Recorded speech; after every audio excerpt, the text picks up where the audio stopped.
Sarah Whitmore never expected to die that day. She was 43, a registered nurse, and a mother of two boys who had just started middle school. Her life had settled into the kind of tired rhythm most working parents know. Early mornings, packed lunches, after-school practices, dinner cleanup, and maybe 15 minutes of peace before bed. But lately, things had started to slip. She was always tired. It wasn't just the kind of exhaustion coffee could cure. It was bone deep. She would wake up from 8 hours of sleep and feel like she hadn't slept at all. Her legs ached. Her chest sometimes clenched in a way that made her stop and grab the counter. But every time she went to a doctor, the tests came back normal. Probably stress, they said. You've got a lot on your plate. Maybe they were right. Maybe she just needed air. So that's what she did that morning in October. Dropped the kids off at school, ignored the laundry, left her phone on silent, and drove out toward the mountains. There was a trail she used to hike in her 20s, an easy one with a panoramic view of the valley, a place where the aspens turned gold in fall, and the wind smelled like pine and moss. She hadn't been there in over a decade. It felt right to return. The first half of the hike was peaceful. She walked slowly, breathing deeply, letting the crisp air clear her mind. She even smiled, genuinely, for the first time in weeks, when she spotted a hawk sailing overhead. She reached the overlook by noon, took a photo of the glowing trees and the distant blue ridges, then turned to head back. That's when it happened. At first, she thought it was indigestion, then a wave of nausea, then pressure, crushing pressure, in her chest, like something inside her was trying to cave in. She dropped to her knees, clutching her ribs. Her vision tunneled. The world shrank into a pinpoint. Her final thought before losing consciousness wasn't panic. It was this: I don't want to die alone. But she didn't feel alone. Not even for a second. She later described it as a sensation of being peeled away from her body, not ripped or forced, but gently untethered, like a balloon slipping free from its string. One moment, she was collapsed on the dirt, and the next she was above it, looking down, watching her own body lie motionless among the leaves. She saw her left shoe twisted awkwardly. Her lips were pale. Her eyes were open, but vacant. Yet she didn't feel afraid. There was no pain, no confusion, no sense of loss, only peace and curiosity. She became aware that something was pulling her upward. Not gravity, not force, more like invitation. Then the forest melted away. The next part defied everything Sarah had ever known about physics or space or even consciousness. She found herself in a passageway of light, not a tunnel made of stone, but of pure, moving luminescence. It was alive. The walls pulsed softly, rhythmically, like a heartbeat. She couldn't tell whether she was moving or if the tunnel was moving around her. It didn't matter. She was being drawn toward something, a destination beyond sight, but unmistakable in its pull.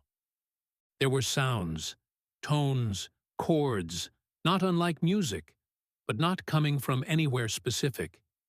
It was as if the light itself sang. It stirred emotion more than thought, reminding her of lullabies, laughter, forgiveness. She wept, but the tears were joy. Then the tunnel opened, and she stepped into a valley that wasn't Earth. Imagine a landscape where the sky glowed with living color, not blue, but a radiant shimmer of hues you couldn't name. The grass underfoot sparkled like dew-frosted glass. Trees stood tall with leaves that flickered like fire opals in a breeze you couldn't feel, but somehow knew. Flowers opened and turned toward her, not the sky, as if aware of her arrival. Everything felt aware, alive. connected. A river ran through the valley, not of water, but light. Silver gold light, flowing in slow, perfect curves. The river whispered, not in words, but in knowing. On the other side of that river stood the souls, hundreds, maybe thousands. Sarah recognized her grandfather first. He looked the way she remembered him as a girl, strong, kind-eyed, wearing his flannel shirt and a slight smile. He raised his hand, but didn't speak. He didn't need to. She felt his joy in seeing her. Then came others, her childhood dog, bounding and wagging, a teacher from high school who had died suddenly, a girl she once knew from college who had passed in a car accident, and strangers, too. People she'd never met in life, but felt a deep familiarity with, as if they had always been part of her somehow. They were home, and in that moment, so was she. Then came the presence. It wasn't a figure. It wasn't a man or a woman. It was light, but light with awareness, with intelligence, with love so vast it made every human emotion she'd ever known feel like candlelight to a sun. She said it spoke, not in words, but in understanding. You are known. You are cherished. You are never alone. The light showed her her life, every moment, from her first breath to the moment she collapsed on the trail. She didn't just see her life replayed. She felt it, from every perspective. She felt the joy she gave when she sat up late comforting her son through his nightmares. She felt the pain she caused when she snapped at her husband in exhaustion. She felt the loneliness of the old woman she once brushed off in the hospital waiting room. She felt the gratitude of the teenager she once saved from an overdose. Every action echoed. Every choice rippled outward. But there was no condemnation, only gentle, infinite compassion.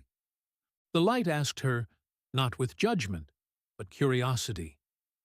What have you learned? Sarah tried to answer, but words felt too small. What had she learned? That love matters more than being right? That presence matters more than performance? That all things, good and bad, are woven together in a way that somehow makes sense? She felt the light smile. She didn't want to leave. She begged, please, let her stay. But the light was firm and kind. You are not finished. Your purpose remains. And with those words, the valley began to dim. The figures on the riverbank faded. The music softened. The light began to recede. Then, in a blink, she was back. Cold, pain, screaming, sirens. Paramedics were over her, calling her name, cutting open her jacket. She was back in her body, her heart fluttering painfully to life. A hiker had found her, called 911. Her heart had stopped for 11 minutes. She survived. Sarah spent 2 weeks in the hospital. Her diagnosis, a rare cardiac electrical disorder. She would need a defibrillator implant and regular monitoring. But the physical recovery was nothing compared to the emotional shift that followed. She couldn't stop thinking about what she had seen. Not just the place, but the feeling, the truth of it. She told no one for weeks, not even her husband. But eventually it poured out, first in a journal, then in a church group, then on stage at a small near-death experience conference where she told her story through tears. People listened, and people believed. Sarah didn't try to convert anyone. She didn't need to. She just told the truth as she experienced it. That life is more than we know. That love is the only thing that matters. That death is not the end.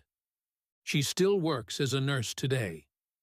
But now, When she holds the hand of a frightened patient or comforts a family in the ICU, she carries more than medical knowledge.